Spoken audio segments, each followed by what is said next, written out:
¿Qué es más prioritario? ¿La inflación o el crecimiento económico? Nuestro artículo se titula Inflación y crecimiento económico en América Latina, una relación no lineal. Los autores somos Mario Cebes Mejía y Carlos Absalón Copete. La revista de publicación es Investigación Económica de la UNAM. A modo de introducción, queremos hacerles 3 preguntas. Primero que nada, ¿te gustaría que los precios no cambiaran a través del tiempo? Seguramente dijiste que sí. Seguramente estás pensando que cuando eras niña o niño, los precios eran más bajos que en la actualidad. Y nos lo dicen nuestros padres y nuestros abuelos todo el tiempo. Antes todo era más barato. Ahora bien, ¿te gustaría que el lugar donde vives contara con hospitales, escuelas, seguridad, agua potable? Seguramente dijiste que sí de nuevo. Seguramente estás pensando que sería bastante benéfico que donde vives contaras con hospitales. Seguramente algunos de nosotros hemos migrado para conseguir educación, hemos migrado por alguna cuestión de seguridad o simplemente con tal de conseguir empleo. Y finalmente pregúntate, ¿qué bienes y servicios necesitarás en tu vida adulta? Tal vez estás pensando en cuestiones tecnológicas, tal vez estás pensando en comunicaciones, viajes, pero no te olvides que también comes, no te olvides que también requieres vivienda y requieres ropa. Para la parte de los precios, te tengo buenas noticias. Los bancos centrales de muchos países han adoptado un modelo de metas de baja inflación, es decir, las instituciones que emiten la moneda de distintos países han considerado que la tasa de crecimiento de sus precios esté entre 3 y 3.75%. Entre estos países están Brasil, Chile, Colombia y México. Pero ¿qué sucede cuando la política que fomenta la baja inflación tiene efectos secundarios? Desgraciadamente, la baja inflación y el crecimiento económico no están precisamente vinculados, porque las políticas que expanden al crecimiento de la riqueza o bien al crecimiento del consumo, de la inversión y del gasto público también expanden a la inflación, de forma que el seguimiento de estos 4 países es un tanto más restrictivo, no solo con la inflación, sino con el crecimiento. Pasemos a ver cuáles son los efectos de la inflación sobre el crecimiento económico. Desde 2003, los bancos centrales de Brasil, Chile, Colombia y México siguen el modelo de metas de inflación, es decir, la estabilidad macroeconómica y la baja inflación son su prioridad de política. Van a seguir esta política de la siguiente forma. Cada vez que la inflación sea mayor que su meta, es decir, 3 o 3.75%, estos bancos centrales van a incrementar a las tasas de interés y lo van a hacer para reducir al consumo, a la inversión y al gasto público. No hay una mala intención en reducir a estas 3 variables macroeconómicas, sino que se reducen porque son componentes de la demanda agregada. Y cada vez que aumenta la demanda de algún bien o de algún servicio, en este caso de distintos bienes y distintos servicios, entonces crece su precio. Sin embargo, las economías en desarrollo no experimentan inflación solamente por la demanda, sino también por empuje de costos y elementos estructurales.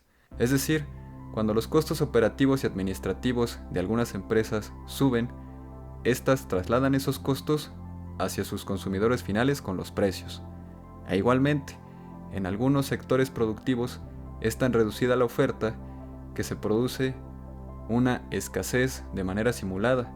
Por lo tanto, la alta demanda en comparación con la baja oferta comienza a producir inflación de manera asimétrica. Los países en desarrollo tienen alta inflación, eso es indudable. Sin embargo, esta inflación no solamente viene por la demanda, como lo piensa el modelo de metas inflacionarias, sino que las economías en desarrollo requieren de un mayor crecimiento para modificar su estructura productiva y absorber el alto desempleo. Por lo tanto, requieren de políticas que por su naturaleza van a expandir a la inflación. En nuestro artículo nosotros revisamos algunos datos importantes. Pues bien, Brasil, Chile, Colombia y México no han logrado su meta de inflación.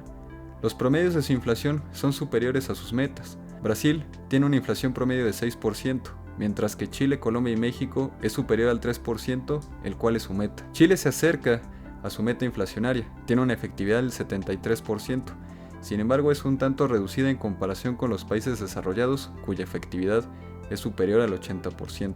En nuestro artículo, nosotros realizamos, por medio de estimación econométrica, es decir, analizamos y comparamos los datos de la inflación con aquellos del crecimiento económico para el año 2003 hasta el 2020 y estimamos una inflación óptima o bien una inflación que maximiza a la tasa de crecimiento, porque nos hemos dado cuenta que en los periodos de alto crecimiento también existe una alta inflación. Entonces, nuestros resultados de estimación son los siguientes. Brasil debe modificar su meta de inflación al 4.49%.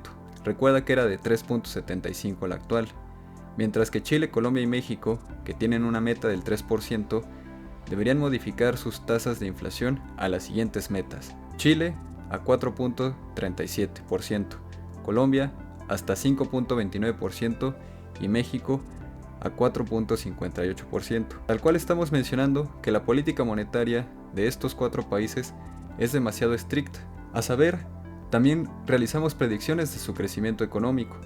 De mantener la tasa de inflación actual, Brasil contaría con un crecimiento de 3.05%, mientras que Chile 1.59%, Colombia 2.99% y México 0.23%. Mientras que si cambiaran su tasa de inflación a la inflación óptima pronosticada, sus tasas de crecimiento económico subirían a 3.07%, 1.91%, 3.68% y 2.29%. Por lo tanto, nosotros llegamos a 3 conclusiones. La primera, las economías latinoamericanas que ejecutan de forma disciplinada el modelo de metas de inflación tienen un objetivo de política monetaria inferior a la inflación que maximizaría su tasa de crecimiento. En segundo lugar, no proponemos un uso irresponsable de política monetaria expansiva que produzca inflación descontrolada. Brasil, Chile, Colombia y México experimentan inflación por demanda, costos y heterogeneidad estructural. De esta forma es sensato considerar que su inflación habitual es superior al rango entre 2 y 5.25%, que son las bandas de oscilación de las metas de inflación actuales. Y finalmente, restringir el crecimiento económico a estos niveles solo conduce a abandonar las posibilidades de mejorar la estructura productiva, tal cual nosotros mencionamos que debe modificarse y flexibilizarse el objetivo de meta de inflación. Debe ser más amplio, para que con un objetivo de inflación más amplio, los bancos centrales no suban las tasas de interés de manera excesiva y tan rápida y permitan una mayor expansión del crecimiento económico, permitan más consumo, más inversión y más gasto público, y así mejoremos la estructura productiva en estas economías.